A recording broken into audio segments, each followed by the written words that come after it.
Hi, my name is Susan Norwell, and I am so thrilled to be able to welcome you to Rett University. I have been in the field of special education for the last 38 years. I'm just getting older all the time.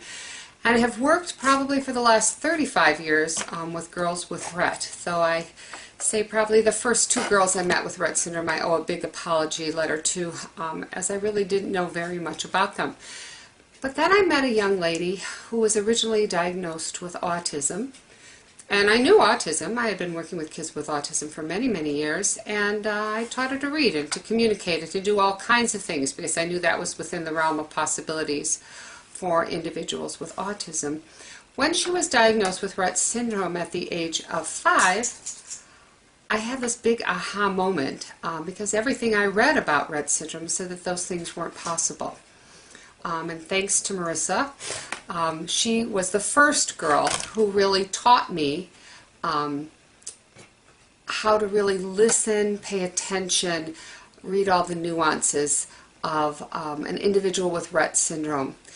I have been blessed over the years, the last 27 years I've been in private practice, to be seeing more and more young ladies and even older ladies and little girls and little biddies with Rett syndrome, and I've learned a tremendous amount from these kids, one of which is that I think we're hampered more by misperceptions and hampered more by misunderstandings than anything in the learning process for girls with Rett syndrome. And again, I say girls with Rett syndrome. I've met one boy with Rett syndrome, but my bulk of my work has been with girls with Rett syndrome, so you might have to forgive me for that. About 4 or 5 years ago, I started formulating this dream in my head that as I traveled and as I met families, teachers, spent time in classrooms, I realized that there was not a solid knowledge base of how to teach girls with Rett to read, how to teach them to communicate, how to teach them to be part of a classroom, how to help staff understand the nuances of their communication so that you could stand with assurance on what they know.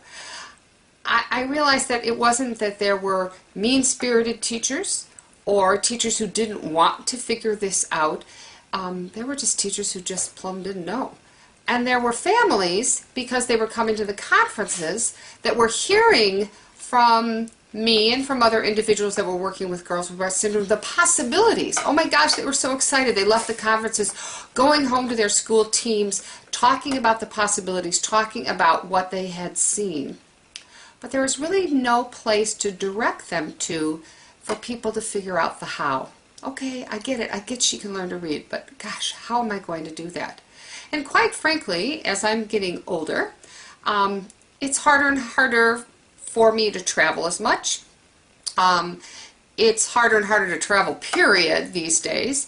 But also there's a part of me that says, gosh, is this fair that only families that have the resources to bring somebody in for a couple of days to work with their school team should have a good education for their girls? So all these ideas have been percolating for years, and I was really desiring the ability to create a platform, a technology-based platform where we could provide systematic training for what to do with a child with Rett syndrome from the time they're first diagnosed to when they are an adult.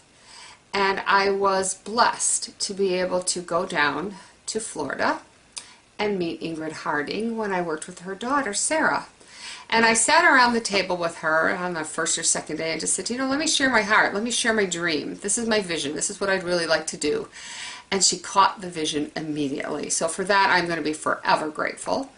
And in a little bit of time, though it might seem like a long time to you, but in a little bit of time for us, Ingrid's like a dog with a bone. She's not going to let this go. We have a platform, Udemy, that I'm very, very excited about. I find them to be quite responsive, easy to work with.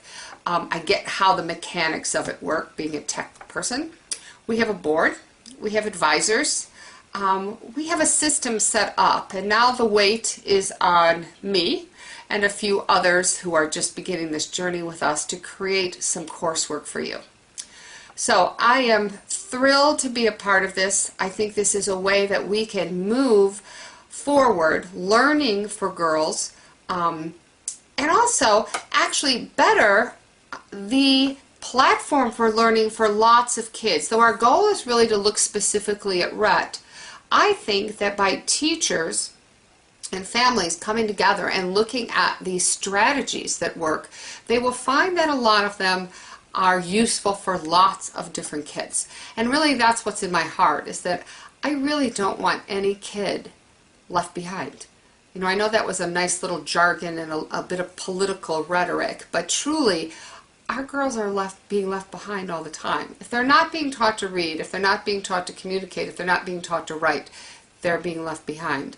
And I hope that what you catch from me is my excitement over this possibility to disseminate strategies, how-tos, ways to use the iPad, ways to integrate technology, ways to build communication that are working. They're out there working for a small population of girls. I would like them working for a large population of girls. So, welcome to Rett University, and I look forward to seeing you in many classes to come.